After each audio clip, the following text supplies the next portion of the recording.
Hi everyone. So this is our stallion selection process that we're going to take you through. You'll have to forgive Will. He's been up all night. He's had two more foals join, and we're going to go through a whole load of stallions for Galaxy Dancer. And at the end of it, we'll hopefully have a couple on the shortlist, which you guys will have to vote for. As I said, this is going to be open for everyone to get involved with. And Will informed me earlier that Galaxy Dancer is ready to go tomorrow morning. So we will be closing the vote at about 4 o'clock today to make sure that we've got enough time to get stuff sorted. Okie dokie. So without further waffling from me, we'll get started. And I guess the best place to start, Will, is, what's the first thing when you're selecting a stallion for Galaxy Dancer that you have in your mind as the, one of the crucial factors? Would it be kind of whether we're commercial or racing, or would it be other factors outside of that? Well, I think the first thing you do is rule out stallions by, obviously you have to rule out ones that are closely related to the mare. So she's by Telescope, who's the son of Galileo. So I'd probably rule out all sort of sons of Galileo, obviously. And then look at the dam side. She's the mare's by King's Theatre, so that's Sadler's Wells line. So I would go away from, because obviously Galileo, Sadler's Wells as well. So I would go away from that. So I'd look for a total outcross with her, especially because I say she's actually Sadler's Wells on both sides. So that would be the first thing, and then the second, and then I suppose the second question, whatever, is whether you're breeding to race or whether you're breeding to be commercial. And that may sound like a daft thing, because surely you just go to the best stallion. Well, yes, but I would have opinions of stallions which I think are decent. They might maybe slightly unproven. We may have young stock, and there might be a stallion there that we really like the young stock, but they haven't had any runners yet, and so they're not commercial. Or they may just be stallions that I think are underrated, and a lot of commercial stallions become commercial because of the hype that's put around them. So whether it be by Coolmore or the bigger outfits, and they get much more attention. And the really clever breeders over the years and good stallion men have selected stallions that might not be so obvious and end up being very good stallions. And what makes a good flat horse doesn't always make a good jump stallion. So traditionally in this country, every horse that goes to stud to stand as a stallion, whether it be flats or jumps, comes off the flat. Whereas in France, they actually have a lot of jump stallions that have run over jumps. And they tend to be the top ones, like Blue Brazil, for example. He'd be the most high profile of. He came from kind of lowly beginnings, didn't he? And he's proven, and he's now the most popular. Yeah, him and Walk in the Park are probably the two most commercial stallions around at the moment. And also, it's much easier to be commercial in Ireland than it is in England. In Ireland, something like Walk in the Park could cover in his pomp. He's getting on a little bit now, but he could easily cover 250 mares a year. Well, there'd be no stallion, national hunt stallion in this country that's going to cover that many, because there's probably only 600 mares in this side of the water to cover, whereas there's thousands in Ireland. So, and the majority of foal buyers are probably Irish as well. National hunt foal buyers are Irish rather than English. There's not that many English buying foals or pin hooking. Whereas in Ireland there is, and then they get resold as 3-year-olds, or they get capped to run as 4-year-olds. So whether it's going to be commercial or whether you want to keep it to race yourself is a question, because if you're going really commercial, then you're going to probably pay more money for it. Whereas if it's something you believe in and maybe isn't so commercial, it'll obviously be a lot cheaper. Yeah, I think the other thing we need to flag up at the start here is due to A, the practicality, and B, the timescale that Mother Nature has placed on us. We are going to be using a British-based stallion because we've got to get her to the Stallion by tomorrow morning. And getting over to Ireland, there is now a lot of paperwork involved, as well as other costs, and the practicality is just not going. Is not easy anymore, or it's not as easy anymore. So with that in mind, we're going to start working through a few options, and we're going to start off with a horse called Jack Hobbs. Now he stands at Overy Stud, and he is a son of Halling. So he is his oldest crop 3 now? Are they 3 or 4? I think they are 3. We've not used him in the past until last year, so we've just had our first one. It's a beautiful black, pure black. You won't get many black foals, and this is pure black, not even a white foot on it. It's pure black. It's absolutely gorgeous. It's a filly, and it's out of a sister to Martello Sky, good mare of Lucy Wadham's. So the mare's called Iconic Sky. It's a very nice foal, but that's my first-hand experience that we've had of Jack Hobbs. He's been very popular. His foals have been popular in the sale ring with a lot of the English and Irish. Again, if you're being commercial, it's the Irish are the bigger player. So if the Irish are interested in them, especially if it's an English stallion, then you've got a much greater chance. And they've liked them. So why do they like them? Probably because size and scope. They look like national hunt horses, and he is. So there's Coastal Path is a good son of Halling, who's a popular national hunt stallion. North Dancer, although he's probably had less opportunities, is he a proven national hunt stallion? He had Yanworth, a very good horse. He'd be his flag bearer. I think there was actually a winner, Magic Dancer. I saw one the other day. I know that's a North Dancer. So the Halling line, but fundamentally, I think he was a very good racehorse as well. Obviously, he was Grade 1 winner. He was Grade 1 winner, wasn't he? He was. He won the Irish Derby, and he was second to Golden Horn. Second Golden Horn. Yeah. It was a very good derby, because actually Golden Horn is. Well, I know he's being well used by a lot of national hunt people this year for some reasons. He seems to have fallen out of favour from kind of the flat ranks, hasn't he? But then the flat at the minute commercially is very speed orientated, isn't it? Which is a big knock-on impact to the middle distance horses. Next up, so he's one that we're certainly considering. Next up, we're going to go to a son of Monson. For those of you who know me, know I'm a massive fan of the Monson line. This would provide us with an outcross, and we're going to go to Yorton Stud, not far from Peel Hall, and to Gentle Wave, who is currently having a very good time of it with winners, particularly on the track and also in the point-to-point field. Yeah, now he's a very attractive-looking stallion. He wouldn't be the size and scope. He'd be a very different model to Jack Hobbs. And also, who else has Dave got there? Pether's Moon is a very big horse. He wouldn't be of the size and stature of that. Or Arrigo is another one he's got there. But he's very, very nice, athletic. He's a good-looking horse. He's correct, but say he probably lacks a little bit. If people are going to knock him, they may say, "Does he get enough size?" But his record this year in the Irish point field has been phenomenal. He's had a lot of winners. Gentleman's Game last year, very good horse by Gentle Wave. We've used him quite a bit in the past, and we've had some really nice stock by him. I would probably tend to send a bigger mare than a smaller mare, and that's not saying the stallions that are 16 hands and get plenty of size regularly. So it's not a golden rule that just because he's not small. I'm just saying he's not 16.3, But I tend to send a bigger, plainer kind of mare, and you might say he puts a bit more quality onto them, if that makes sense.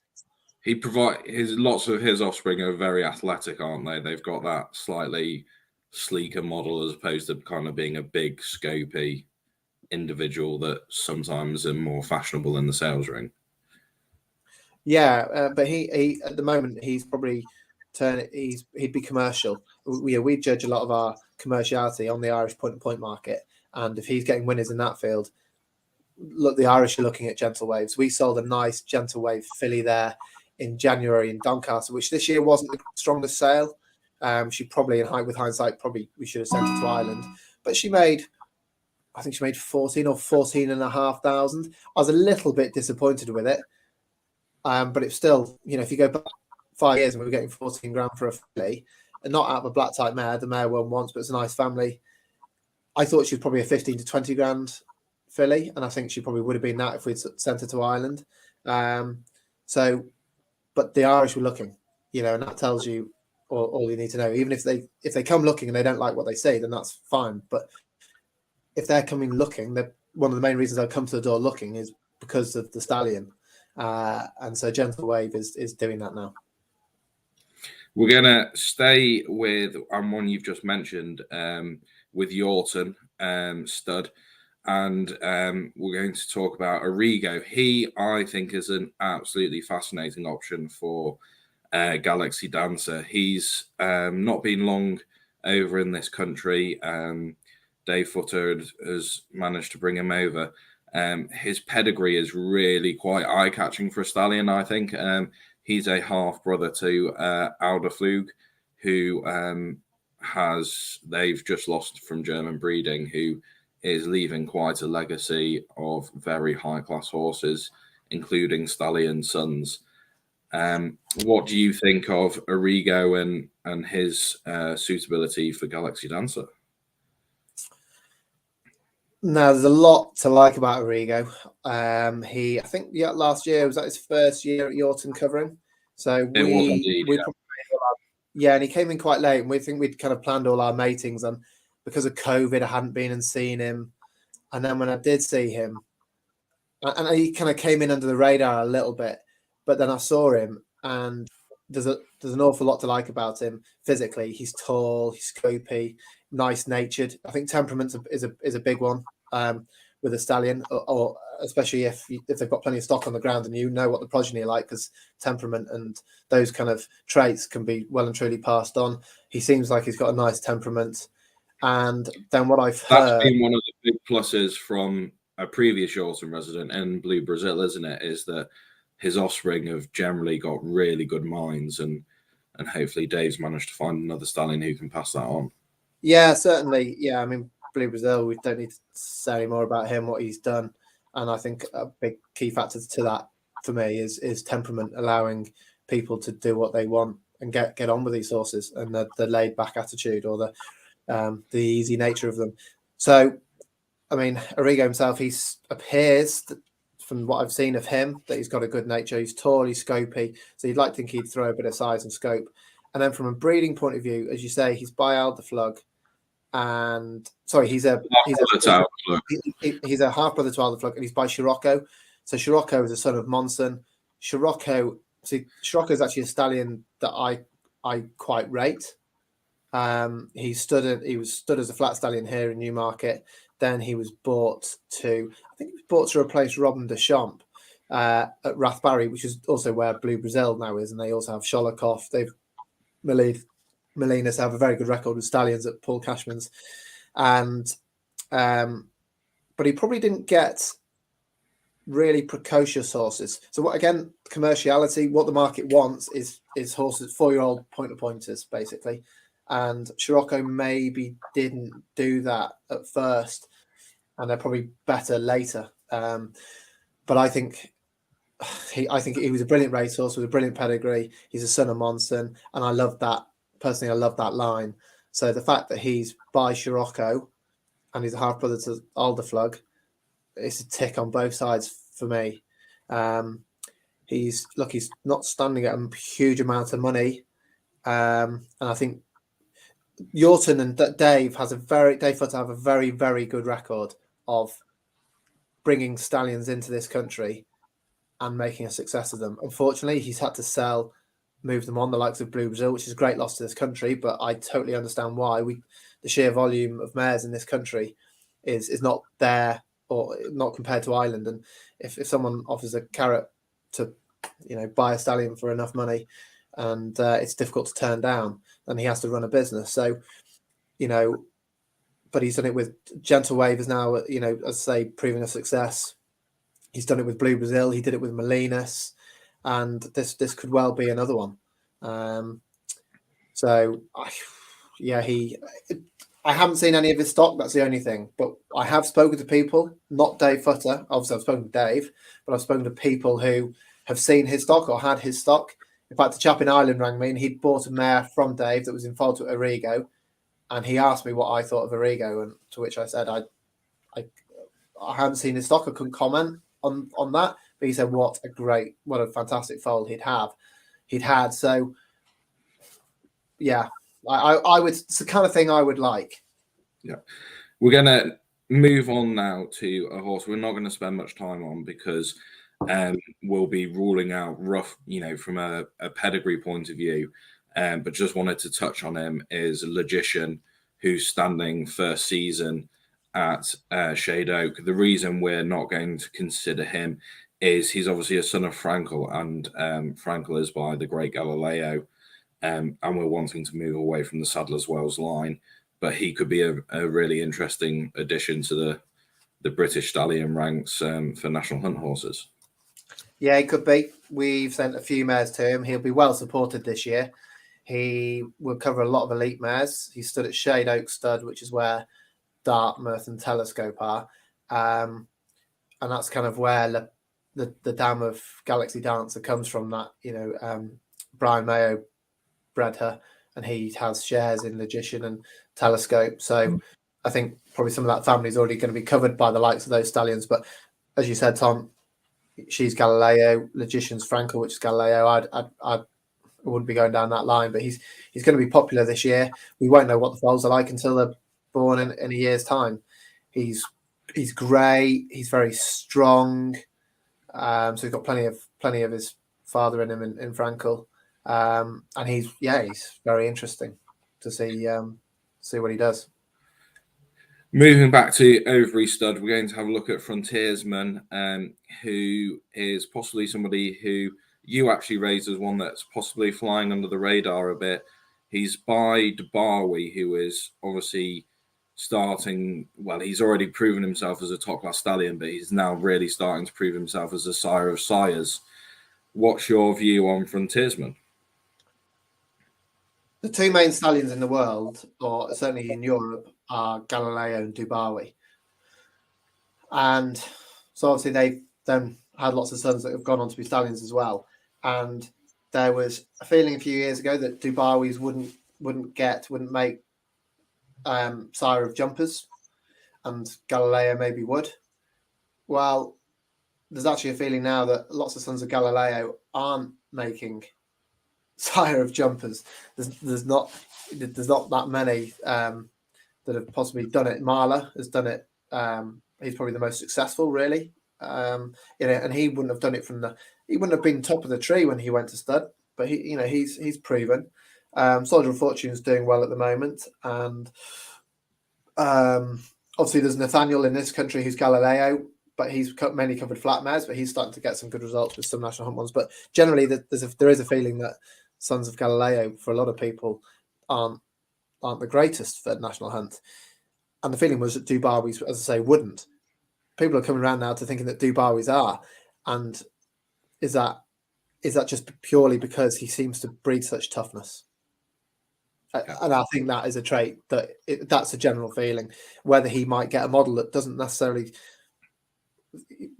look well suited to National Hunt or whatever, I don't know. We've had some Sons of Dartmouth or whatever, and they look like nice horses. But so the Dubawi line is becoming well recognized and supported now. So he is a son of Dubawi. He's a half brother to, he's by Dubawi. He is a half brother to Australia.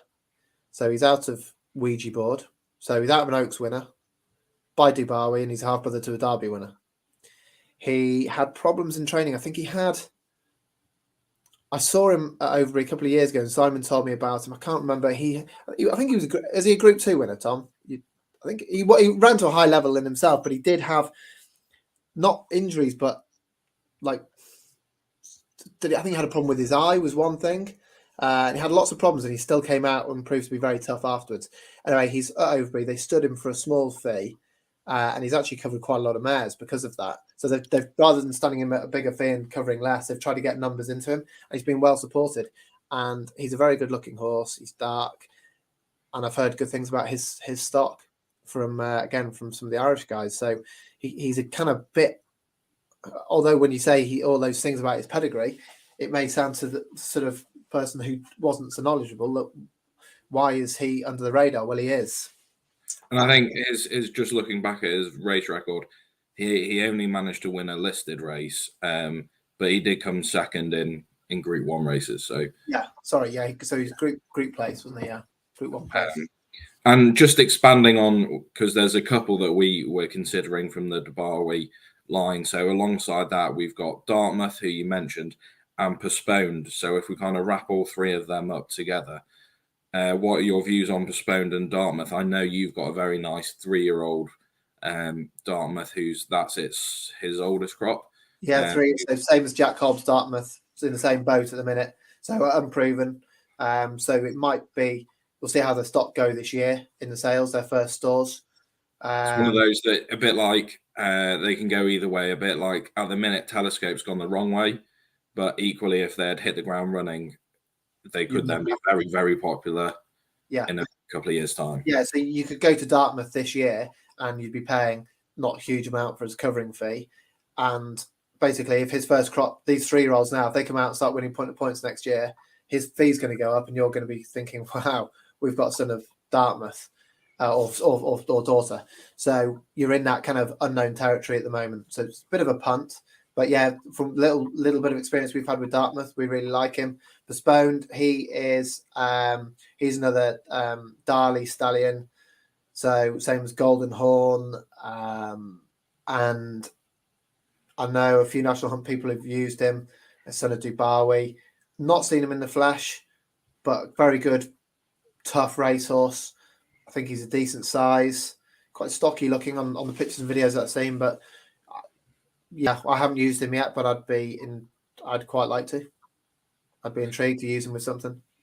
And the penultimate one we're going to look at is a bit of an old boy. He's 19 now, but that would be Chaparelli. So he's a son of Monson out of, and he's actually. We've got a foal due by him a bit later, and one that I know you've used quite a few times. Yeah, I like Chaparelli. Look, he's never covered that many mares in this country. Well, he did to start with, and basically he gets quite a big, strong-looking horse. He's a big horse himself. He's a bit orange, so he does get chestnuts with a bit of white, which doesn't always go. Which is a negative from the commercial side, isn't it? Yeah. And if you look at his stats, there's no doubt about it. His horses are less precocious, but there is, stats are stats, okay? And you can look at them you have to kind of look at them. You have to go much deeper into, saying, well, if he's had X amount of winners from so many runners or whatever. But if you think he's only covering English mares, and he's probably covering traditional English mares, which were bigger chasing types rather than more precocious ones that might have been in Ireland and stuff like that. But actually, he has a 45% winners to runners ratio over fences. So the older they get, and when they progress to going over fences, they're better horses. But he might not get your bumper horses and hurdle winners, novice hurdle winners. But he does. They stay in training and he gets more chase winners. So he is a very good stallion. And I would say the quality of the mares that he's covered, certainly in his last few years, would have been much less than, say, something like Telescope or certainly Walk in the Park. So if you think every runner that he has is out of an average mare, and every runner that Walk in the Park has is out of a top quality mare, there's a massive gulf in between. Yeah. So, and that's where you got to be a little bit more open-minded when you're looking at stats and try and see the bigger picture sometimes, which is a major factor, isn't it, that you've got to understand. A lot is, even though the stallion's passing on 50% in effect of the genes, that means 50% is coming from the dam, and Therefore, it has a major impact on how good the offspring is going to be. So if your stallion's covering, in effect, low class mares, he's got an uphill battle to get those kind of Cheltenham winners. And the kind of last horse we're gonna. He's also his pedigree is very good as well. He's close to Old Vic's in the pedigree, who's a great national. Yeah. So yeah, but he's probably a sire of chasers rather than precocious, speedy horses. And again, that's not obviously the Irish point lads want chasers, but they want early. They want chasers that they can get going a bit earlier. And he's had bumper winners, and he's had what's the name yesterday? Indefatigable, yeah. So he's had fillies as well. Yeah, they do. You know, they are looking for the problem. Part of the issue is that the market is led by the Irish point market, isn't it? Because you know they're such a big part of the national hunt process, as it were. We're going to come on to the last stallion we're going to look at, one that you will be able to tell us tons about. And this is one similar to Schiaparelli in that you need to look into his stats a little bit, because the runners that he's had have come from probably, arguably, of all the ones we've looked at, the weakest book of mares by some distance, you would have probably said. And that is the horse that's standing at Peel Hall, which is Fran Massone. Because when you look and consider the mares that he's had, his results are extraordinary, really, aren't they? He's had, he's got horses rated above 130. He's had a Cheltenham winner. He's had a Punchestown winner. He's managed to produce some serious horses from some pretty average stock. Yeah. It's really frustrating. Look, I don't own him. We just stand him. But it is, and I feel the frustration for the Bezicks, because you're trying to make these horses commercial. And when a stallion like him's had a bit of a stop-start career, which is no fault of his own, he raced till he was 9, so he didn't cover till he was 10. So he's later anyway, but he won over jumps. That's one of his interesting points, isn't it? A bit like Blue Brazil. He's one of, well, arguably off the top of my head, him and Blue Brazil would be Capguard, and Capguard would be, but certainly in Britain and Ireland would be the only two who've proven it over jumps. Yeah, and that was one of the angles. You know, he's proven at Grade 1 level over obstacles. He'd won on the flat at 2, so he showed durability and soundness and quality. And he's a beautiful looking horse with great athleticism.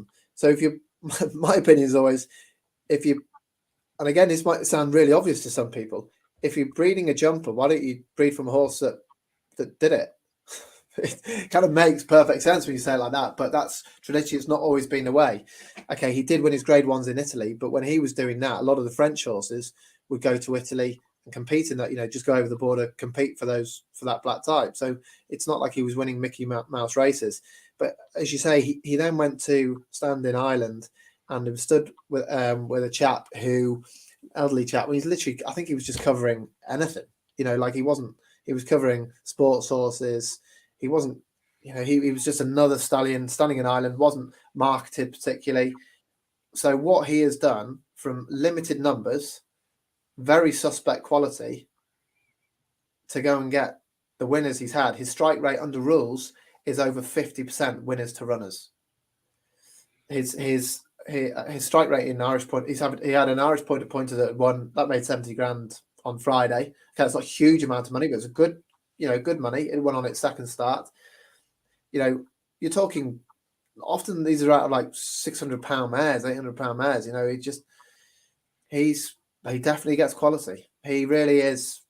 If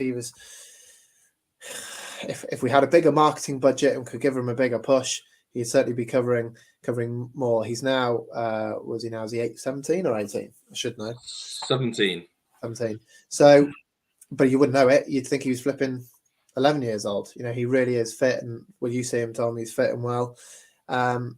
So again, if I was breeding to race, I'd be using him a whole lot more than we do currently. Me as a business, to be fair, we actually spread our mares over multiple stallions and try and spread our risk. And that's always been my policy. And I say I don't own a stallion. We're standing him, and we've used him, and we've been delighted with everything we've had. So, and we're going to use him. Obviously, going to use him again. But we can't. As a business, I can't go and put in 20% of my mares to him, because if the market doesn't want to buy them in a few years' time, then that's 20% of my business. I'm left with no cash flow coming back in. That's why we spread ours. We try and spread the risk ultimately, because we'll be right about some and we'll be wrong about others, and we'll follow the market with some, and the market will be right and the market will be wrong. It's just we have to kind of do a bit of all sorts. But from a horseman's point of view, and actually people who supported him, probably the biggest factor for me was that trainers that had him, Charlie Longston, David Jeffries, the Willinses, every trainer that sent a mare to him, I've had one by him. So what's that telling you? Yeah. Well, it tells you everything, that the trainers want to have. They've trained the stock and they then want to have it again. I think one of the big factors for me in his success is you see him around the place and he's got a really good temperament. He's you wouldn't know he's a stallion kind of when he's out in the field enjoying himself. He could quite easily be seen as a gelding. He's so calm and relaxed. Yeah, until it comes to covering. Yeah, then when it's his job, then he knows it's his job. So with that, we've done the run through of the stallions. The other thing I think we're gonna mention that will be of a benefit. Obviously, we weren't looking at Irish stallions anyway because of the time and practicalities. We're not using anything like as many Irish stallions as we once did, because cost. We could walk them in. I could walk them into Coolmore. I could do it in a day. Okay, it might take 20 hours, 22 hours, but it was doable.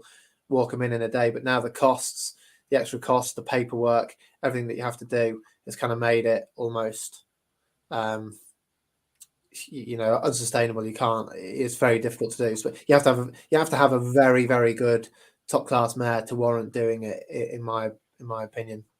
And the other factor is, which is a big factor for owners going forward, when they've, I know when me and you look at the sales, if there's a GBB filly there, it does impact, significantly on whether you go and look at them and give them, look over them and how you view them, because it's a massive chunk of extra prize money that owners can get for having a horse that's been in this country.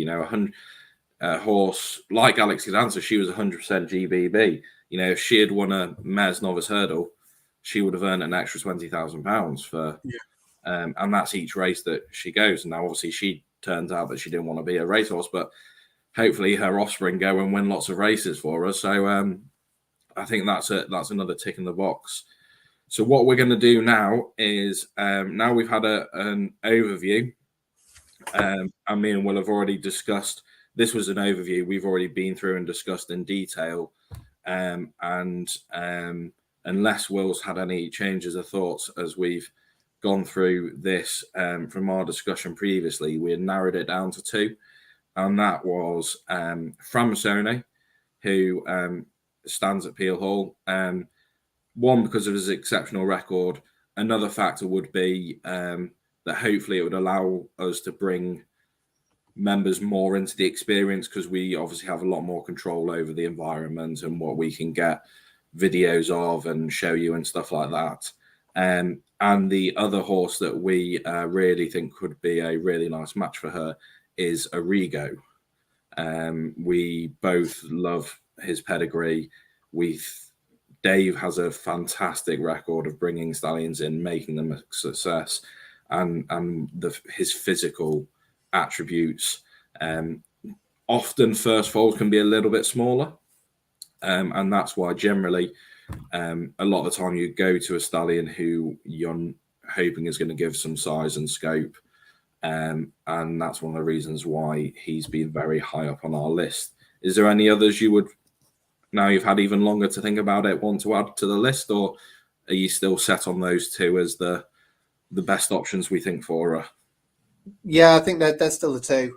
I thought, I probably from over when I say a business, from an overall business point of view, like mares that we have here, you know, probably we have sent some already to say Chaparelli or Frontiersman, and I think actually the two that we've narrowed it down to are they're quite contrasting in many ways. Yeah.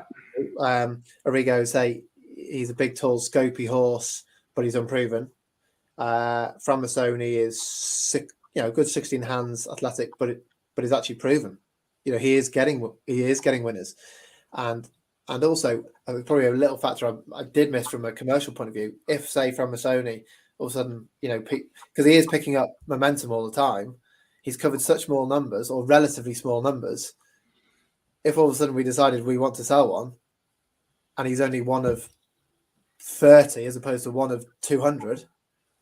Then it has a bigger impact. They're going to be much more sought after. So, that is also an angle that we sometimes use. You're going against proven with Framasoni, and you're going against potential in Arrigo. Yeah. So thanks for your time. Well, what we're going to do now, everybody, is we're going to put the vote up, and we're going to get it up with this video onto the main Top Speed channel that is open to everyone, and people will be able to vote from there. And as I say, we are going to have to shut it quite early, so it's going to be shut at 4.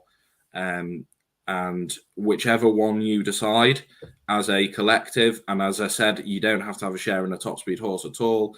You don't even have to be considering having a share in the foal. You're still welcome to vote, and whichever one wins the vote is where we will hopefully be sending Galaxy Dancer, all things well, tomorrow morning. And we'll keep you all updated, and we'll then go from there. The other thing that I'm going to do is put together a full breakdown of how we see the syndicate working, from what the one-off fee would be, how long that would last, what else would come after that, so that there's a really detailed breakdown for everybody who's interested in having an equity share in the foal.